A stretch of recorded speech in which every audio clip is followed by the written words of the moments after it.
Hello and welcome to the Talk with Tariro, a program that brings you all issues to do with us as human beings, looking at social, economic issues, but we have a special bias on health issues.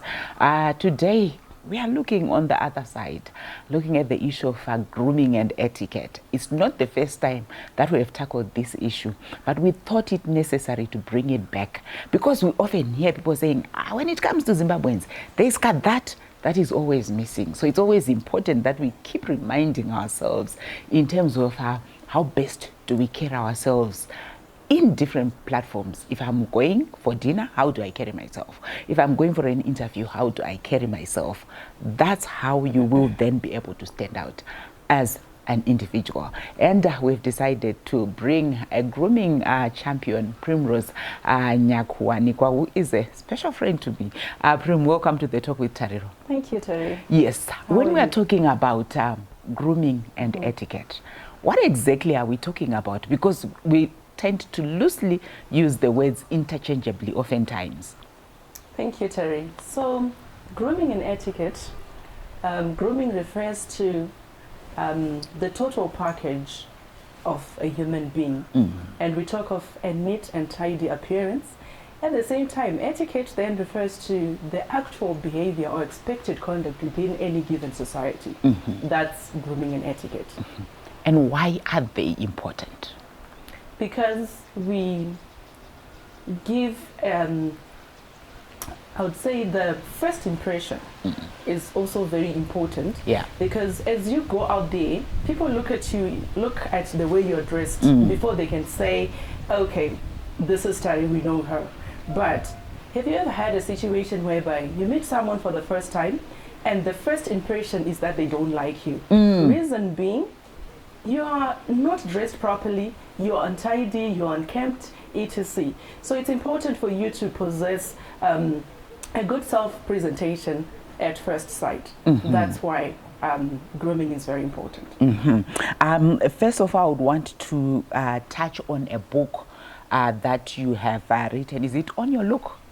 What's the title? It's a grooming magazine. Yeah, yes, a grooming on your look. On Your Look. Yes. What motivated you to produce such a book? What had you seen that you felt, I think this is what I need to actually sit down, take my time, and write for Zimbabweans? First and foremost, as we go to school, we don't get this type of life skills.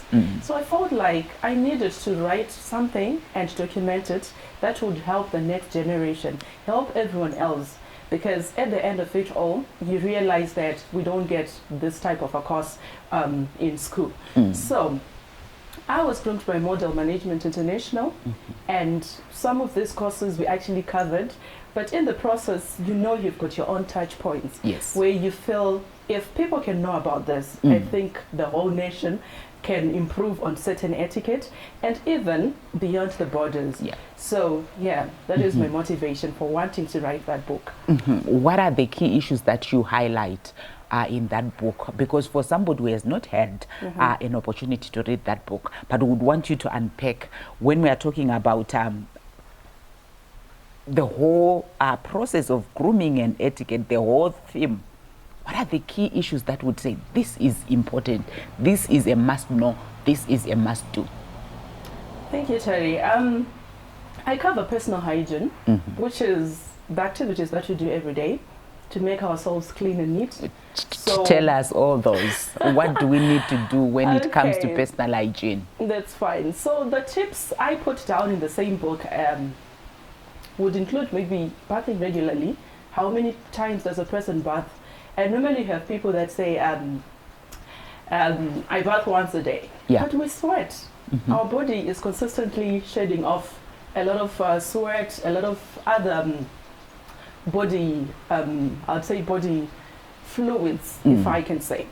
So if we bath once a day, it's not enough. We also have to bath twice. At the end of the day, when we come back from work, so that we allow also our skin to breathe. Yeah. You're not supposed to lotion up your body when you go to sleep. But Really? a lot of the times you actually do that. Yes. Won't it crack?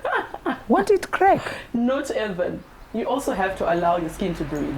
But then Also depending at the intervals that you do lotion up and the type of lotion that you also use. Yeah. So yeah, it depends. And then in terms of washing our hands, we've been talking about COVID-19, and this has also actually helped our societies to actually wash hands all the time and with soap and water, and washing our hands and rinsing properly. Yes. So a sanitizer, yes, it's okay in case there's no water, soap and water. Right, it's okay. But then whenever one gets the situation where you are able to find water and soap, then wash your hands properly. Running water is always the option. Running water. And then talking of brushing our teeth, same thing. It follows twice a day because we bath twice a day. Ideally, it's after every meal. But of course, our schedules may not allow that. Yes. But yeah, whenever you get the chance to, but twice is very important. In the morning before we go where we will be going, and then in the evening when we are done with our meals. And then we also have to rinse properly and for 3 minutes. And then I think we can also talking about sleeping tight. I know we have always had these hectic schedules, but it's also important to find time to rest because our bodies will actually burn out. So sleeping is part of personal hygiene? Yes, it's part of hygiene. Because if you don't sleep tight, tomorrow you wake up looking unrefreshed, looking like you're drained, baggy eyes, etc. It's a sign of someone who didn't sleep properly. So at the end of it all, if you do not sleep tight, you are going to have a rundown day. In a sort of way where then all your activities are not really in place. Maybe you're late, you're not punctual, you know, so it's part of hygiene because you're also not going to allocate enough time to actually bath, enough time to even brush your teeth, even to do your makeup. You know, it takes a lot of effort. Yes. You know, so talking about personal hygiene, I think we also have to know that sometimes if someone looks a bit unkempt or they could be depressed, they just, you know, naturally we neglect ourselves when we do not, when we are stressed in a way. So our levels of bathing, wanting to look good, the confidence itself, it's just on the low. So it's important for us to be able to do these little things every other time. And make sure that we don't put an image out there that I have not bathed. So with personal hygiene, it's mainly your bathing, it's your brushing your teeth, it's sleeping tight. I would say brushing and flossing actually, and then it's also I would say the washing of hands. We talked about that. Yeah, I guess, those little things are quite important. So I'm sure we've picked 1 or 2 nuggets. If we're doing them right or wrong, if we're bathing once a day, if we're lotioning up in the evening, I don't know how I'll be able to not lotion after bathing because I just feel like my skin is cracking. But Prima is saying your skin needs to breathe as well. Join us after the break. We will touch on most issues. Particularly we have one issue of dressing appropriately when it comes to grooming and etiquette. Join us after the break.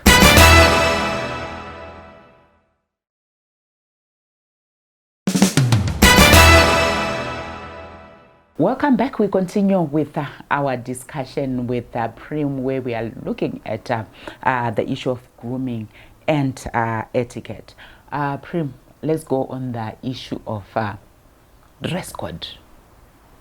And I'm sure it's one issue that oftentimes you hear somebody being overdressed, underdressed, and some people are saying there's nothing is being overdressed. Maybe when it comes to proper grooming and etiquette, what are the issues when it comes to dress code? Thank you, Terry. About dress code, remember we said you communicate with the way you look. And when you talk of communication, it's 55% physiology, which means the way you look is what contributes more to how people will judge you. So when we talk about the dress code, we are saying, I personally call it a positive business image. Why? Because it's supposed to convey a certain sense to you, the people that see you, who are your audience. So when you talk about being overdressed or being too underdressed, actually, it's when maybe I'll give you an example.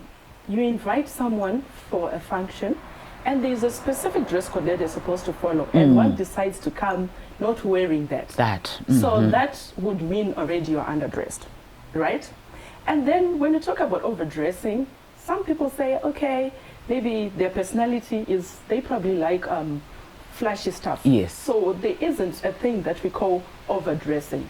But as long as you're within the dress code, to the event you're going to. So I don't believe there's so one can go all out. You can go all out because you've been asked for a dress code. Yeah. But also when then people say maybe you're overdressed, it gets to a point where you're just talking about someone maybe just going to town, but you wear a dinner dress. Yeah. That's misappropriate, right? And at the same time, those people that will see you in town walking, you know, have you seen Nana Windy being funny, Achita's sister, you know, all sorts, and you know, just being and passing funny comments. So I believe that's when you're probably too much for a wrong, I would say, for a wrong environment. Okay. Yeah, and then talking about dress code, there are quite a number of issues to look at. I would say there are some tips that I always share with people that I always talk to.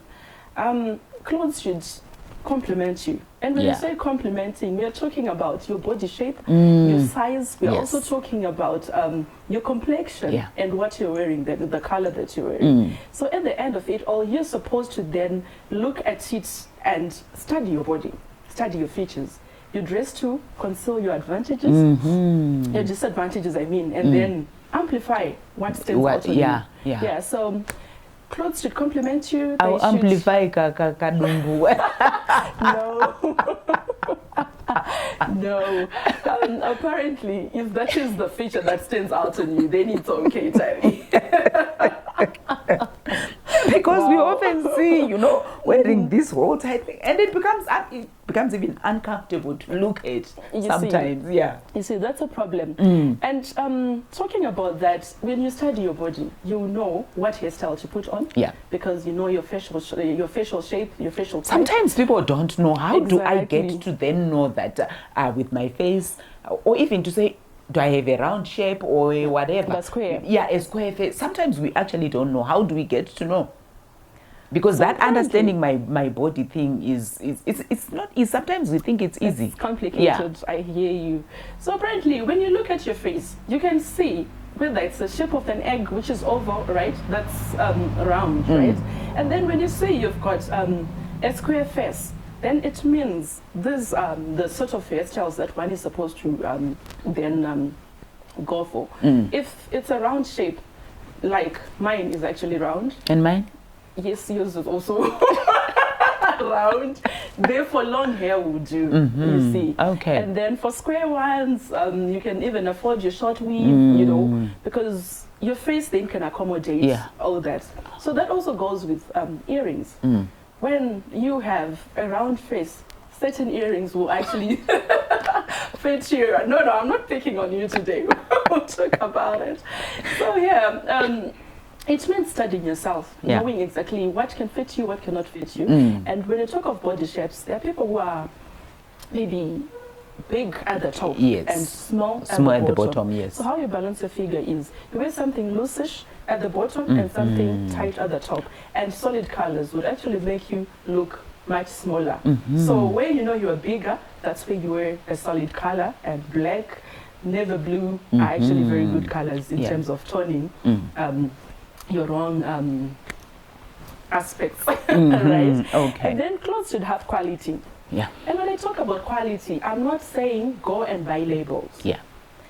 It means you are just presenting something clean, something ironed, and something that just got a present day look. Yeah. Not for one to say you've got your dirty clothes and you're thinking quality would mean I should go and buy a label. Yeah. No. So labels are not what I'm saying.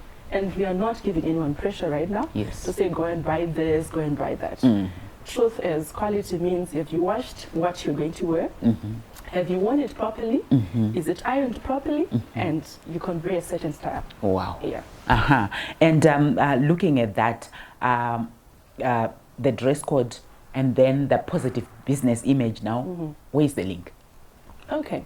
The positive business image is when now we're saying, as a corporate woman, what are you going to wear? And when you wear it, do you wear it properly?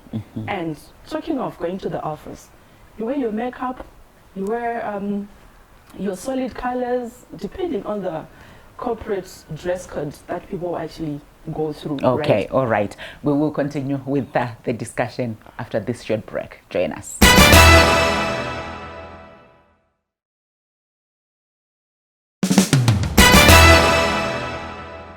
Welcome back. We'll continue with our discussion where we are looking at grooming and etiquette. So, Prim, when we are looking at the issue of positive business image and wardrobe planning, where is the link?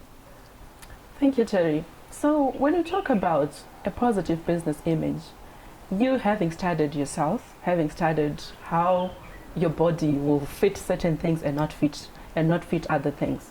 What it means is you now have to go and start planning your wardrobe, where then you're able to say, okay, this kind of style will not fit the type of legs I have, if it's a dress or a skirt or even a trousers. And then you look at other tops that may not fit you.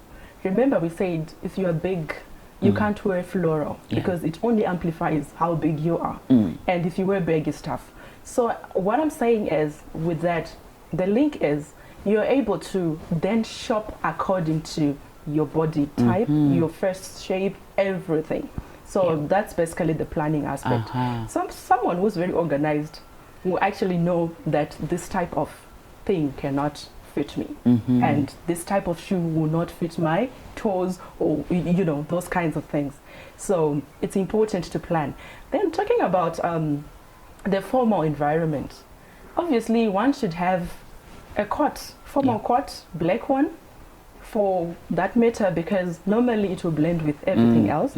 And just to talk about that formal coat, is actually an anchor for a woman in business. So it's important that we all have a coat every time you actually go for formal meetings. And then talking about a watch accomplishes a professional look. You can't be checking. Imagine right now we're talking and probably it's a proper business meeting, then you're checking the time on your phone. Chances are you're going to see a message that's probably going to say, oh, Tariro, we're actually on our way to Las Vegas tomorrow. Now you're excited, you won't be able to concentrate, or you even get condolence message. Now you're thinking, oh, should I continue with, and are you even going to continue? Obviously, it's a situation where you have to break down during the presentation. So a watch is vital. It accomplishes a working watch. Oh yes, a working one. Now that as an individual, I'm well packaged now, I'm well dressed. Because there are times that you see somebody nicely packaged, nicely dressed, everything is looking then go on to mannerisms, body language. It's going southwards. Okay. Unpack that for us. Thank you, Terry. We said communication is 55% physiology. Yes. Which means the way we dress, the way we do our body gestures, also fits within the 55%. Yes. So when you talk about 38%, it's just your tone, and 7% is words. So what we mean by that is the way I am presented, the way I talk, the actual mannerisms that I do, the body language I show, then will mean more to people before they can actually judge you. Have you ever had a situation whereby someone comes to a presentation, and maybe let's talk of a tender situation, and someone is well dressed and they deliver their presentation, there is another person who probably is well dressed but can't deliver a presentation, and we have maybe another one who's not well dressed but delivers a presentation. Where do you think this sort of business will be going? Obviously to someone who has got good mannerisms and well presented, and also someone who's able to articulate themselves, their situations. So I believe it's important for one to be able to balance between that. And talking of posture, there are certain postures that will actually communicate otherwise. Imagine we are talking and conversing right now, and I'm looking the other side. Yes. I'm literally saying, oh, it's okay, you're talking about whatever you're talking about, but that's not what I want to, hear. I'm not paying attention. Yes. Then, where we cross our legs when we're sitting, the way we are crossed right now at the ankles, we don't want a situation whereby someone sits with their legs like this. We're literally saying, Prim, I'm the boss here. So even if I'm going to say something meaningful to you, you won't listen to me because you already are communicating with your body language. And people should also avoid chewing a gum. It's very unprofessional. And a lot of the times we do that, but because we are feeling maybe there might be unpleasant smell, so the gum will suppress it, that kind of thing. You can show it before you actually get into the meeting, but when you're in the meeting, it's now very, very unprofessional. And then talking about posture when you're doing a presentation, people should avoid a lot of, hand movements because it will look like you're fidgeting. But someone who's very composed, your hands are well placed and, legs a little bit astride if you're standing, and then you're not shaking. It's important because you are communicating that I'm confident or not by the way you are doing things. So it's the gestures and the movements that also fitted within this 55%. And also talking about words, now that we have touched on communication, yes. It means when you then start talking, think about what words to say, because your choice of words will also matter.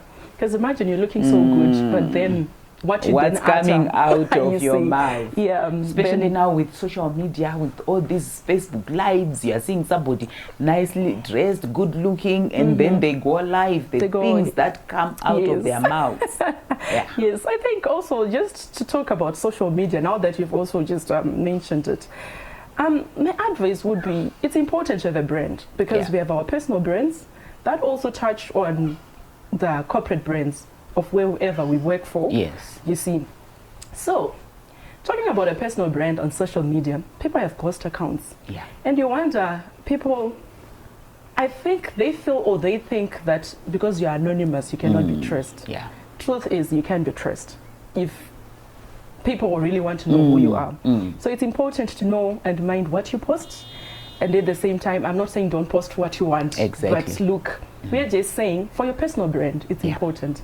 And also talking of employers these days, they look up what you post. If you talk politics, if you talk religion, and imagine you're supposed to come to an interview where I'm probably interviewing you as a potential candidate for some employment, and I realize you talk bad about a religion. I'm Catholic, you see, so probably you talk bad about Catholic, and I'm thinking, okay, should we hire such a person when you're going to clash already? You see, so it becomes a problem when people talk about religion, talk about social issues to do with gender. It's just important. Going overboard. Yes, going overboard. These, over certain things. So it's important to leave politics alone if people can, right? And also leave religion, gender issues, anything that you feel will end up making people feel like you're attacking them when you're probably just talking to a certain group of people. So it's important. Well, we haven't even covered half of what her book on grooming and etiquette consists of. We'll make sure that we invite Prim again, but it is my hope that we have picked some important nuggets in terms of grooming ourselves, how we carry ourselves when we are at different events.